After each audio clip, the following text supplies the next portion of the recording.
Hola, ¿qué tal? Muy, pero muy buenos días a todas nuestras queridas y queridos radioescuchas. Desde la cabina de El Sol, donde tenemos la señal de radio y televisión para usted, la señal que ilumina tu vida, les habla su servidor y amigo Raúl Galindo Telles, para presentarles un programa más de Finanzas Sanas, para ser libre, para ser feliz. ¿Y qué les parece si ahora tocamos un tema que es muy interesante, que todos podemos tener la inquietud de saber cuánto vale una empresa, qué se tiene que hacer, cómo podemos enterarnos de en cuánto podemos vender y otras personas en cuánto podemos comprar una empresa?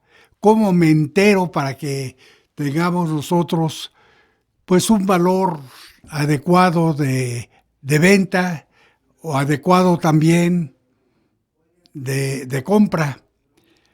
Hay mucha gente interesada en vender su empresa.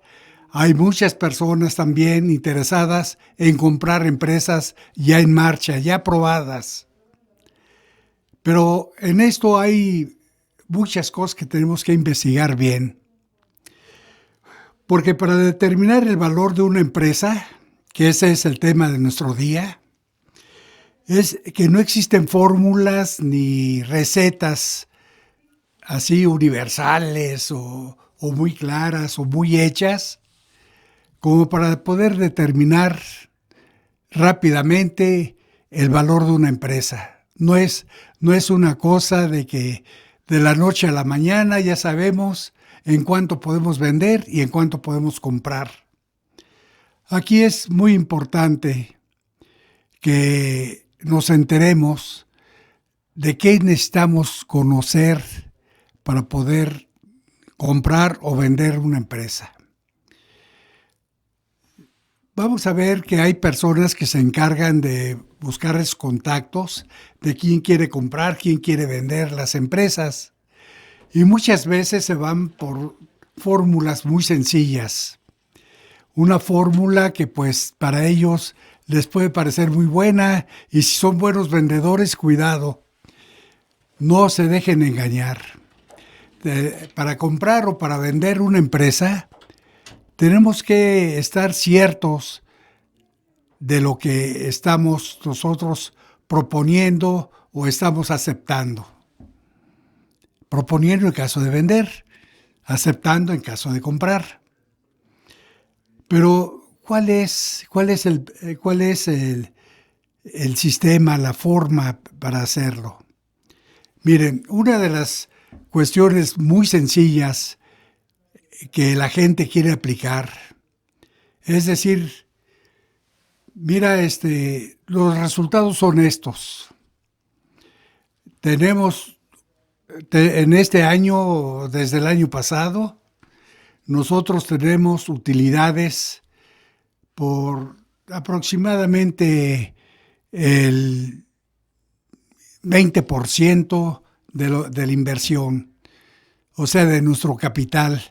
Nuestro capital social es de 100,000 pesos y nos está dejando 20,000 pesos al año. Quiere decir que en 5 años podemos recuperar el valor de la inversión. Eso no es cierto. Eso falta mucho que aclarar. Entonces, si tú tienes esta seguridad de tener siempre el 20% de utilidad, ¿en qué te fundamentas? ¿Y qué, no puede crecer más la empresa? ¿O qué, si a ti te parece interesante, por eso lo quieres vender? Son dos preguntas inmediatas que si queremos comprar, tendríamos que hacer esas preguntas. ¿Por qué quieres vender? ¿Por qué estás satisfecho con ese 20%? ¿Y crees que en 5 años efectivamente tú recuperas toda tu inversión? ¿Cómo lo determinas? ¿Cómo sabes? ¿Cómo sabes que el próximo año yo también voy a vender para ganar ese 20%, pero yo no me conformo con el 20, a lo mejor mis ambiciones son tener el 30 para que ya después de muchas cuentas me vaya quedando quizá con el 20%. Pero yo tengo que tener un margen más elevado para que efectivamente en 5 años yo ya siento que recuperé mi dinero. Porque también mi dinero se está devaluando. Si tenemos una inflación del 5, del 6%, pues el valor de hoy, dentro de un año, va a ser menos un 6% de mi dinero. Y dentro de 5 años, si vamos a tener un 5, un 4, un 3% de inflación, pues también en esa forma se devalúa el dinero, el poder adquisitivo del dinero. Entonces, conformarme con que en 5 años yo recupero mi inversión, pues no es tan cierto.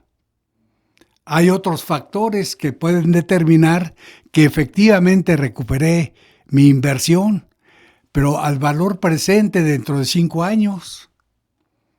Vamos a suponer que en los 5 años yo ya pude captar utilidades por 100,000 pesos.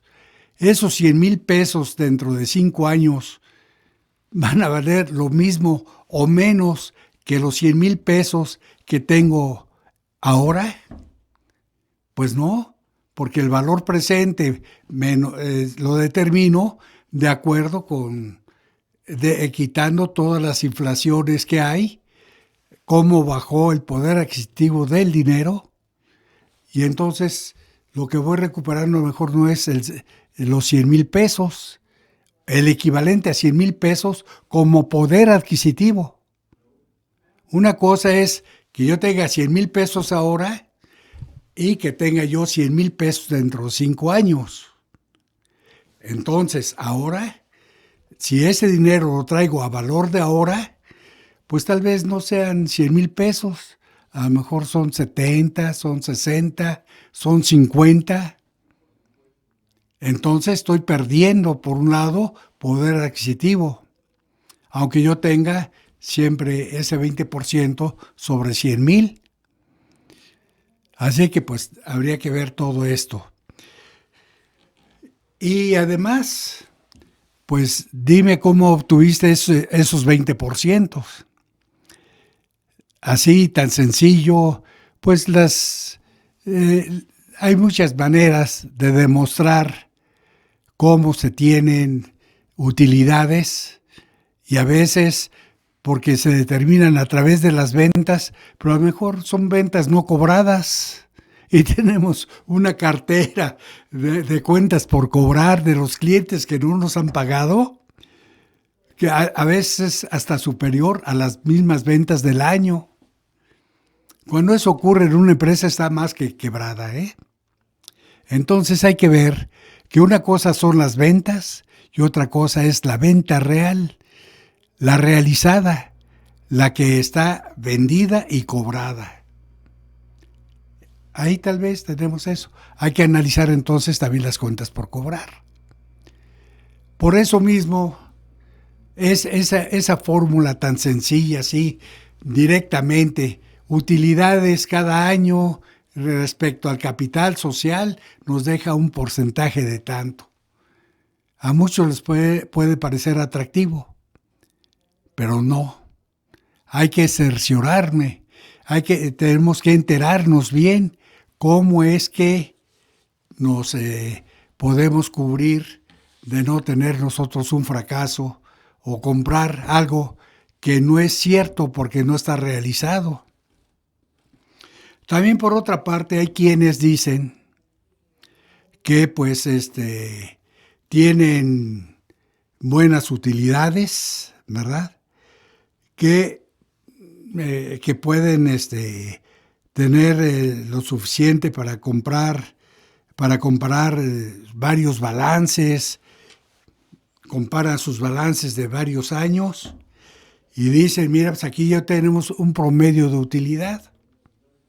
Y aquí están varios años que te demuestran que sí podemos tener utilidades. Pero no, eso no es cierto. También tú tienes que cerciorarte que efectivamente esas utilidades fueron reales y que esos rendimientos también son reales. Porque es muy fácil que personas con un muy buen tacto quieran alterar cifras y nos quieran demostrar una empresa así muy boyante para venderla más cara. No, hay que buscar un valor real de la empresa que está comprando. Y para eso existen las negociaciones.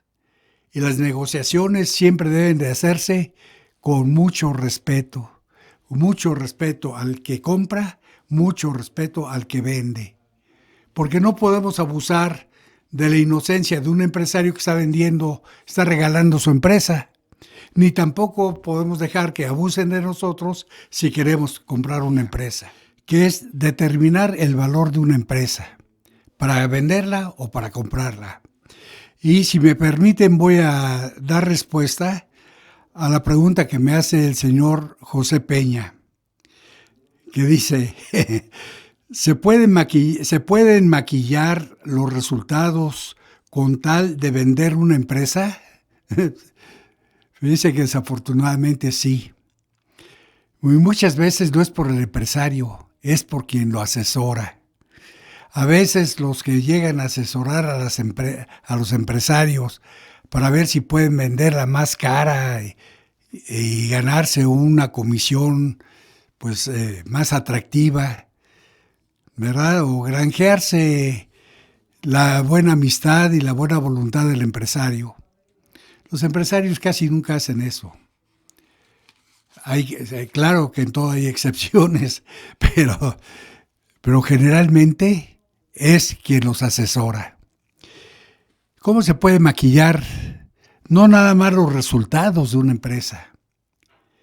Se pueden maquillar desde cuando dicen, mira, en lugar de que tú tengas ya depreciada tu maquinaria, dale un valor.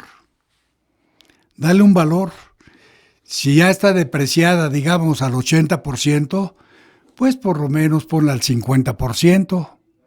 Y ahí se va a reflejar inmediatamente un mayor capital, una mayor cantidad de capital social, porque ¿contra qué lo va a afectar? Aumenta el valor de los activos y naturalmente que en consecuencia aumenta el valor del capital social. O bien, también no dice todo lo que vendió, pero no habla de las devoluciones que tuvo, o no habla también de la cobranza que no ha podido realizar, porque por vender más ha querido dar crédito a sus clientes y después no sabe cómo cobrarles y se acumulan las cuentas por cobrar. O también le pueden maquillar otros números. Por ejemplo, si se tienen problemas financieros en la que se debe mucho a determinados bancos o a determinados acreedores, que pueden ser proveedores, que pueden ser también pagos anticipados, que no están reportados en el balance. Entonces, con eso también aumenta la utilidad o directamente el capital social. Entonces sí se puede maquillar, señor Peña. Sí puede haber maquillaje en los números de un balance, en los números del resultado. Pero por eso debe tomarse en cuenta otros elementos de medición. No nos podemos ir nada más, no nos podemos ir nada más con cuánto tuvo de utilidades y cuánto significó del capital social, etcétera. Porque en todos esos números puede haber omisiones o alteraciones. Las omisiones, por ejemplo, reducir el costo de ventas. Porque en números se vería mayor utilidad. Pero si usted analiza cómo determinaron el costo de ventas, entonces ya empieza usted a tomar en cuenta de que está maquillado porque no está reportado realmente todo el costo de ventas. Y así, por eso mismo, en los comparativos de muchos datos, de muchos elementos que necesariamente debe tener la empresa, pues ahí usted va a poder detectar cuál fue la causa y el efecto.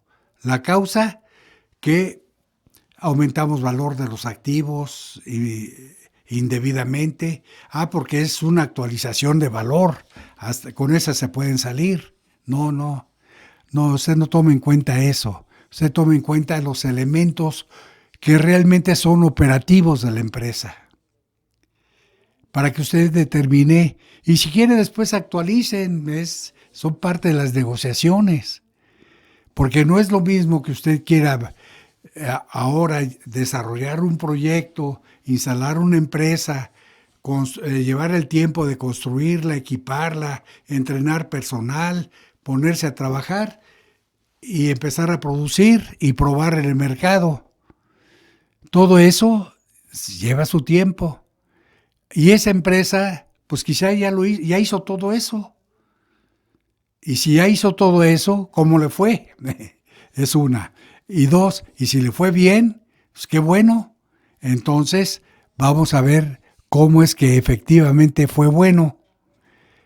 Por eso viene que no es solo la comparación de capital social con el rendimiento, que una utilidad alta, que una utilidad ambiciosa, etcétera. No, eso puede ser un elemento de evaluación, pero hay muchos otros elementos que son importantes y ya veremos.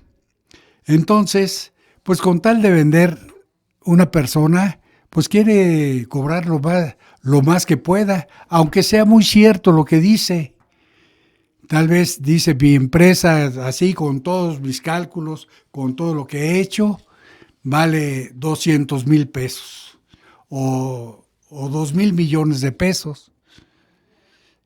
A mí me tocó negociar una empresa que en un momento dado pedían 15,000 millones de pesos y se compró en 5,000.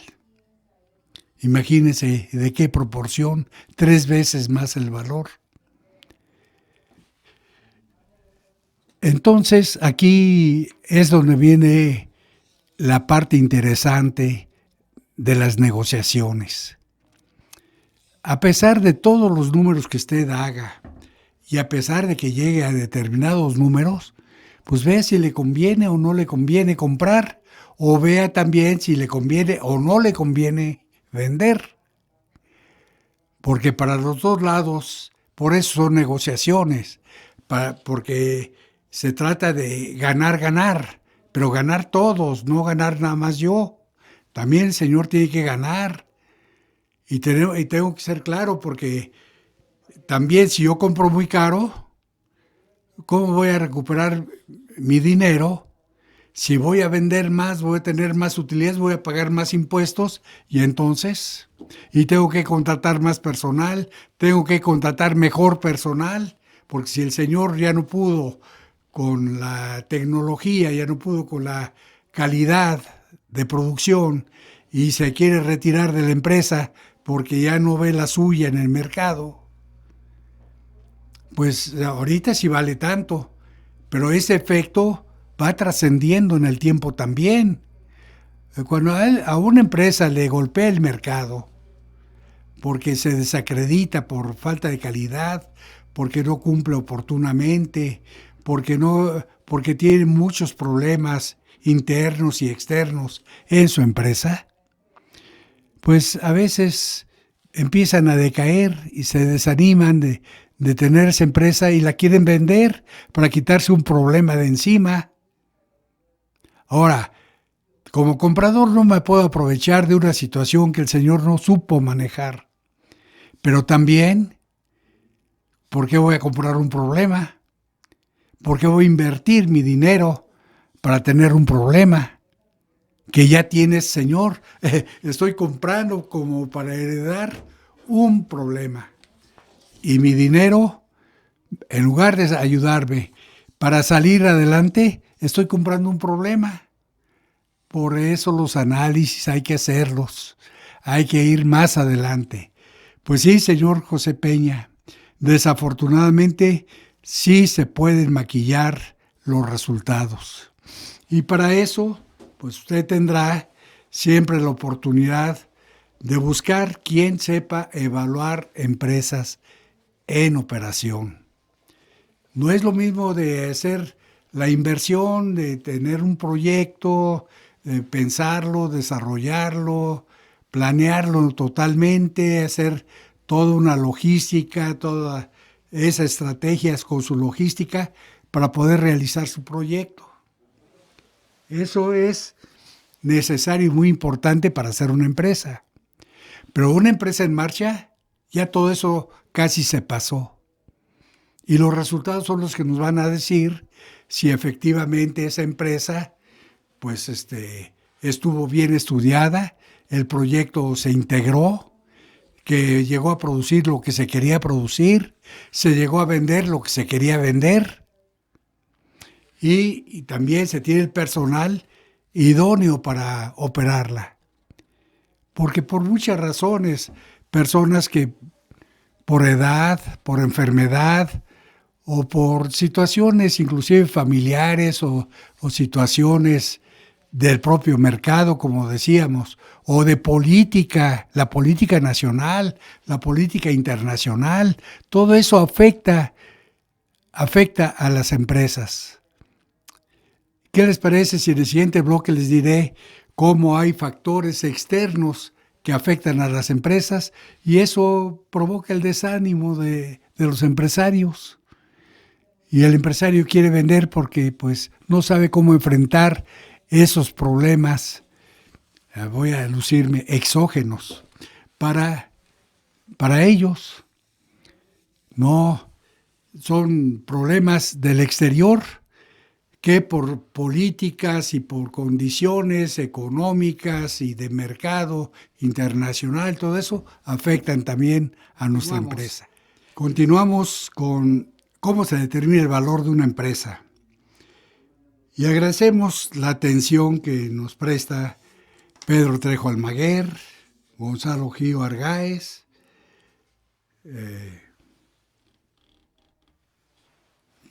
también Carla Novelo, y agradecemos también la atención de Mario Alberto, la atención de Norma, y también pues del licenciado Jaime Vega, que nos hace una pregunta. Dice, para adquirir una empresa, ¿qué es lo que debo revisar? Bueno, ya estamos hablando algo más. Dice, dame más carnita para saber exactamente a qué sabe ese taco, ¿verdad? Bueno, pues vamos a entrar más a cómo determinar el valor de una empresa. Pero nos quedó también pendiente una parte que decíamos, ¿cómo puede influir las políticas internacionales en las operaciones de mi empresa? Pues en mucho, porque si nosotros somos productores de partes de automóvil y ahora pues se les ocurrió que todo lo que se importe de México va a causar un impuesto en nuestros mercados a los que asistimos, pues ya se nos va a poner más difícil la venta de los automóviles. Y si los automóviles ya no van a poder venderse tanto como se venían vendiendo, pues también me van a pedir menos provisiones, menos proveeduría a mí, que para eso se dedica la fábrica. ocurre que en un tiempo, afortunadamente, eh, pudimos enterarnos de un caso en el que se querían vender, más bien fabricar en México los rodamientos, ¿sí? Las ruedas, los valeros. Entonces, bueno, pues estábamos muy entusiasmados de que se iban a comprar y se iban a fabricar en México, aunque ya había unas fábricas que hacían algunos valeros, pero no toda la gama, porque es una familia muy grande la de los valeros para uso automotriz. Y hubo un país que le ofreció a México una fábrica muy grande, mucho, muy grande, y la vendía pues, aparentemente buen precio. Digo aparentemente porque lo que quería es de que aparte de que nos vendía la empresa, ellos manejarían toda la tecnología y tendríamos que estar pagando regalías sobre la tecnología. Y también, por otro lado, no podíamos abrir las máquinas en donde se armaban los valeros. ¿Por qué? Porque era parte de la tecnología y ellos nos cobraban regalías por eso. Entonces, ¿cómo es posible que vamos a comprar nosotros una empresa gigantesca con miles de millones de pesos o de dólares sin tener todo el conocimiento práctico de cómo fabricar los valeros? Bueno, eso era una. Y la otra, ¿cuál era la razón básica por que quisieran vender una gran empresa que abastecía a casi toda la industria del mundo con los valeros y nos la querían vender ahora que nos regalaban también el mercado? No, fíjense que no. Afortunadamente tuvimos la asesoría de un empresario que hoy es muy rico en México y nos dijo, no, no, señores, esa fábrica no vale nada. Ah, caray, ¿cómo? Si tiene un mercadote, si es una tecnología muy avanzada, tiene técnicas que nosotros no dominamos y vamos a aprender de ellas. Por eso son las regalías. Claro que nos parece cara, pero y nos parece injusto y nos parece inmoral que nos la vendan y no nos dejen abrir las máquinas que compramos. No, pues eso está muy mal. Entonces sí queremos saber nosotros por qué no, por qué esa es nuestra principal razón por la que no la compramos. Pero usted nos viene a decir que hay otra razón, ¿y cuál es esa? Ah, la razón es de que ahora los automóviles, en aquella época, ahora los automóviles ya no van a llevar partes así sueltas, sino que va a llevar componentes. Y los componentes llevan ya adentro, insertados ya en esos componentes, los valeros. Si tú fabricas valeros aquí, pues no vas a tener a quién vendérselos en el futuro, porque ya van a ir insertados en cada una de esas partes ya integradas. Ay, fíjense nada más. Qué sorpresa. Así, en los 10 minutos que este señor, gracias por existir ese señor todavía, en 10 minutos que nos lo explicó, un proyecto de muchos millones de dólares que le iba a costar a México, no se hizo, no se compró. Afortunadamente, porque ahora los componentes ya llevan los valeros. Esa es una de las cosas que también hay que revisar.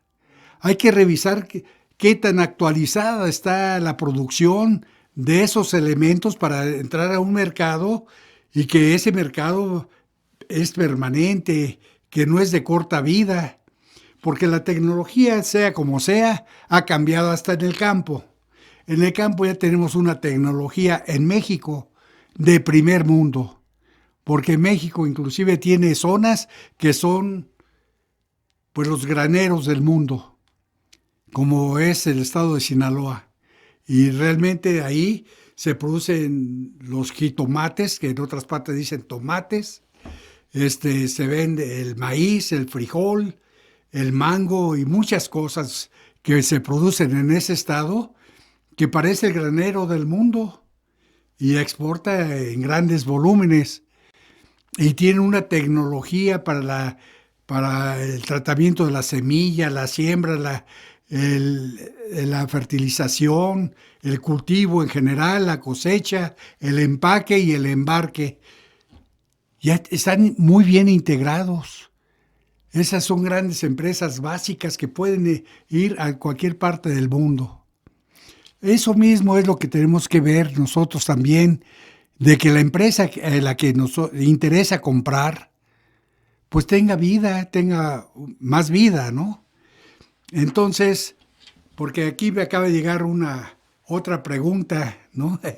Una pregunta que me acaban de pasar, que dice don Manuel Arias, ¿cómo puedo saber si la empresa puede tener más vida? Pues una empresa tiene más vida si tiene mercado, si tiene buenos elementos internos que le hagan producir lo necesario para atender un sector al que está enfocado su producción. Porque si tiene ese tipo de prohibiciones, como ahora están inventando, de que todo lo que venga de México va a tener un impuesto, pues ya están frenándonos en el mercado, ya no podemos salir tan fácilmente. Entonces, tenemos que saber cómo vamos a batallar contra eso también. Usted, si tiene los elementos, el conocimiento, tanto del comportamiento en el mercado de los productos, oye, es usted una persona que puede ser una gran fortuna. Y para evitar riesgos de que si es buena o no esa empresa, primero hay que enterarse, hay que saber cuál es la tendencia que puede haber en el mercado de los productos para saber qué tanta vida tienen, cuáles son las tecnologías ahora actuales para poder competir, porque nuestro vecino tal vez en lugar de tener una máquina tiene 2, tiene 3 y produce doble o el triple que nosotros y nos domina en el mercado y tal vez hasta nos domina con los precios porque supo abatir costos por el volumen o tiene negociaciones con otras empresas, asoció, tiene menos personal pero tiene más producción porque aprovecha las capacidades productivas de otras empresas que le pueden abastecer las partes, se las arma y produce algunas cosas e integra ya el producto. Todo esto tenemos que investigarlo antes de comprometernos a comprar una empresa. Es así, don Manuel Arias, pero también voy a señalarle algunas otras cosas que he estado observando y que son necesarias, y se lo digo por alguna experiencia. Y para no estar así muy apretado, porque son varios elementos, por lo menos tengo 10 elementos que son básicos para poder llegar a un precio justo del valor de una empresa. Bueno, pues estamos hablando precisamente de cómo nos salvamos de una inversión que pudiera ser onerosa y que entraríamos en un problema de que no tendríamos ya mercado para los valeros. Bueno, eso fue afortunado para ese momento, ¿verdad? Todo. Y permítanme agradecer a unas personas que comunican con nosotros, a don Gabriel Rosales, también a la señora Rosa Martínez, que entre otras cosas dice, cuando habla de finanzas en el hogar, muchas mujeres lo escuchamos. Muchas gracias, señora, y gracias por escucharme. Y sí, con mucho gusto. Este es uno de los temas favoritos que tenemos y es muy interesante. Ya hemos presentado algunos, ahora a ver si lo hacemos mejor todavía. ¿Sí? Gracias. Entonces, pues aparte de agradecer esas atenciones, estas solicitudes, de lo cual nos anima para poder lograr investigar más y tener más trabajo así, qué decirles porque sabemos que nos están escuchando, que están dirigiéndose a nosotros y que pues gracias por esa confianza. Bueno, pues así todos tenemos que tener una certeza de las operaciones que hacemos para cuidar nuestro dinero. Por eso hablamos de finanzas sanas. Las finanzas sanas son tanto para el señor que vende, como las finanzas sanas son también para el señor que compra o señora. También en este tema no estamos hablando solamente para la micro, pequeña, mediana empresa, inclusive para la casa, para el hogar. Si queremos vender el hogar, la casa que tenemos donde vive la familia, bueno, pues vamos a tener que encontrar los factores que le dan su precio actual. ¿Y por qué con ese precio actual vamos a vender? Porque nosotros hacemos una inversión hace 20 años, por dar un número de años. Hace 20 años construimos, metimos buenos materiales, a pesar de los siniestros que ha habido con tantos terremotos, la casa está enterita, ni una rajadura ni nada, está bien. Es un valor. Y podemos vender a una persona que requiere cambiarse de donde está, tener un mejor lugar, o más cerca de su trabajo, o más lejos de todos, como sea, ¿verdad? Entonces, pues ya tiene la casa hecha, ya para entrar y vivir.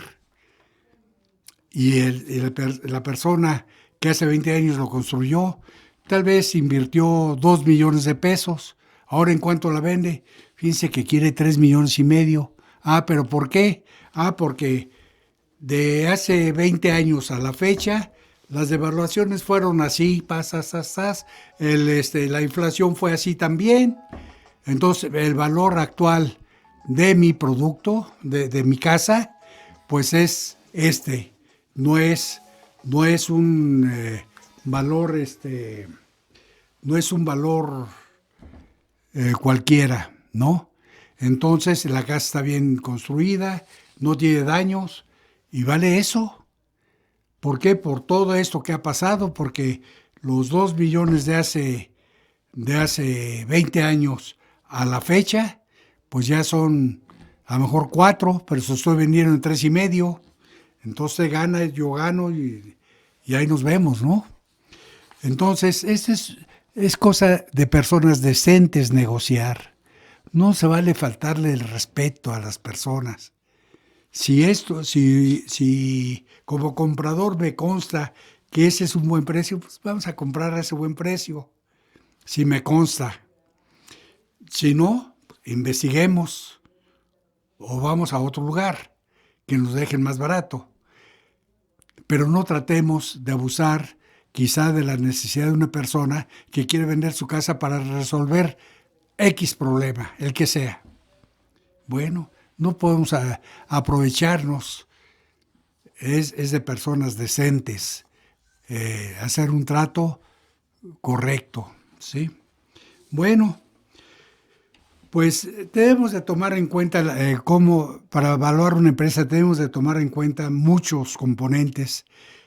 Más bien dicho, la empresa es una organización y como organización tiene pues su cabeza, su hígado, su corazón, sus intestinos, etcétera. Entonces, tenemos que ver cuál sería, qué es lo que se hace en cada parte, qué también están, y vamos a ver si lo que nos están proponiendo es adecuado o no es adecuado. Y para eso entonces tenemos que las empresas con esos componentes, cada quien lo ha organizado en tal forma, tiene personal capacitado, tiene maquinaria actualizada, ha hecho innovaciones en su propia maquinaria, aunque no se lo ha dicho a nadie, pero ha innovado para tener un mejor producto, mejor calidad. Y también por otra parte, podemos tener que hay una persona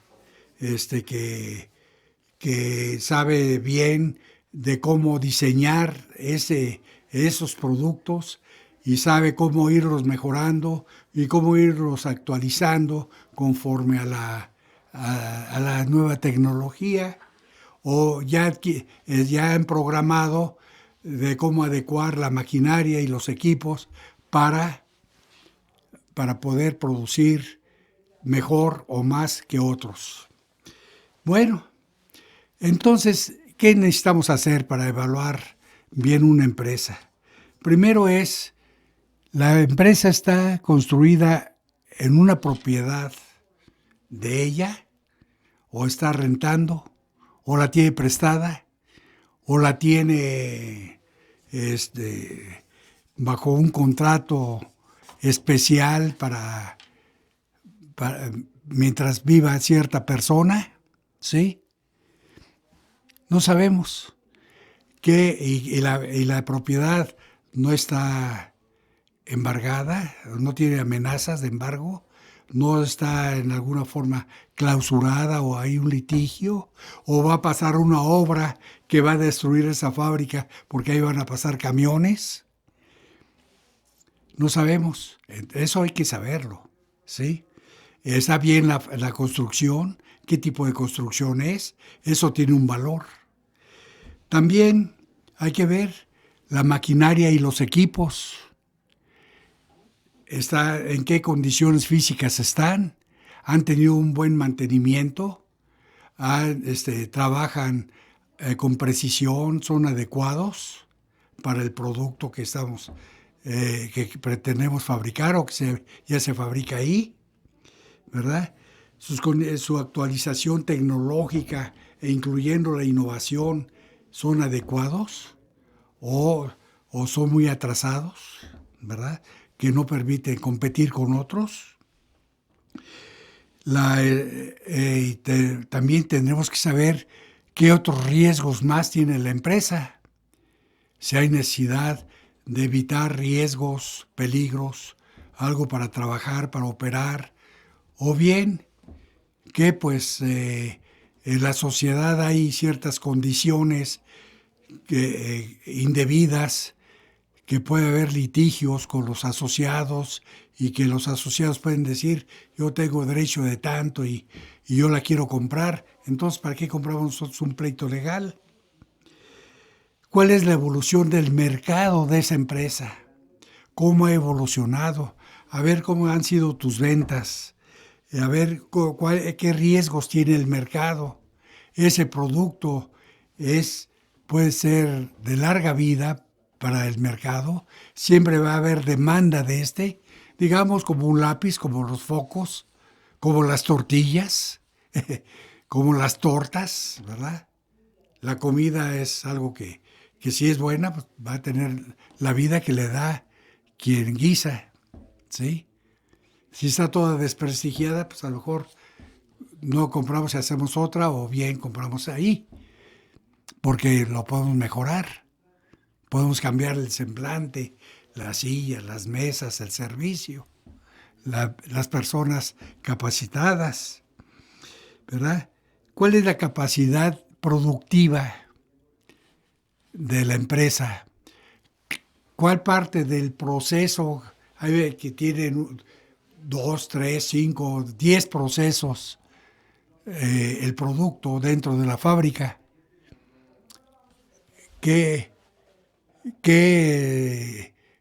¿Cuál es el proceso que determina la capacidad o cuáles son? Porque a veces pueden haber muchos procesos que cada uno por sí mismo determina la capacidad de producción de la fábrica o de la empresa o de los servicios que prestamos también, ¿verdad? Hay una parte que debe saber de todo cómo debe hacerse ese servicio. También, ¿cuáles son los riesgos del producto? ¿El producto a qué riesgos tiene? ¿Cuántas devoluciones tenemos? ¿Qué hacemos para dar servicio a nuestros clientes? ¿Cuáles son los compromisos laborales que se tienen? ¿Qué antigüedad tiene el personal? ¿Qué rotación ha habido? Si no hay pleitos laborales, si no hay pleitos legales también inclusive. Además de todo eso que se puede ir haciendo al mismo tiempo con personas adecuadas, ¿cuál es el equilibrio financiero que tiene la empresa? Hay que analizar 5 o 10 años atrás para ir viendo cómo se comportó la empresa. Hay que hacer comparativo de balances, de estados de resultados, de movimientos de caja, o sea, cuál es un estado de aplicación de aplicación, origen y aplicación de recursos. Tenemos que ver cómo es que se ha comportado todo esto y además cómo se proyecta a futuro, de acuerdo con con lo que se va a vender, de acuerdo con los equipos que tenemos, de acuerdo con las capacidades, de acuerdo con el personal técnico con que se va a contar. Otra también es cuál es el endeudamiento que ha tenido la empresa y cuál es el que va a tener más a futuro. ¿Qué tipo de contratos tiene? ¿Cómo está comprometida la empresa? ¿Cómo están comprometidos sus bienes, su activo fijo, su activo diferido, sus activos circulantes? ¿Cómo está su cartera actualizada, la cobranza? ¿Cuál es el endeudamiento financiero y fiscal que tiene la empresa? ¿Verdad? Así como los compromisos contractuales, que recibió dinero y que no ha, como anticipos y que no ha cumplido, o que los tiene que cumplir en el futuro, y a qué precios, ¿es precios están bien, están mal, etcétera? Los flujos de efectivo, ¿verdad? A valor presente y la tasa interna de retorno. Ya cuando se hace un comparativo a 5, 10, 20 años de operación futura de la empresa, y hacerse ese comparativo y ver cómo se va a comportar el dinero en el tiempo, tomando en cuenta factores de inflación, de devaluaciones, etcétera, previstas o estimadas por oficialmente. Entonces, ¿cuál es el valor presente del dinero? O sea, el que vas a tener dentro de 10 años, ¿cuánto va a valer ahora? El que ¿cuál es el valor presente? Ese es. ¿Y cuál ha sido también el rendimiento que da esa empresa? ¿Cuál es la tasa interna de retorno? Entonces, son elementos que, combinados también con el comparativo de resultados, con el capital y todo esto, una combinación de todos estos elementos, de evaluación de todos estos elementos, nos van aproximando a algo más cierto del valor de la empresa. Eso es como vamos a negociar. Entonces prometemos a la señora Rosa Martínez que para la próxima sesión, el próximo miércoles, Dios mediante, vamos nosotros a tratar el asunto de finanzas en el hogar. Es algo que hemos tratado, pero lo vamos a repetir porque siempre queremos mejorar. Nosotros no tenemos la última palabra. La verdad es que cada quien debe irse mejorando en el tiempo. Muchas gracias por su atención, muchas gracias por recibirnos en sus hogares. Les ha hablado su servidor y amigo Raúl Galindo Telles en Finanzas Sanas, hoy con el programa Cómo determinar el valor de una empresa. Estamos a sus órdenes. Gracias por sus comunicados. Gracias a todas las personas que nos hicieron preguntas, se interesan por este programa. Hasta luego, sean felices y sonrían.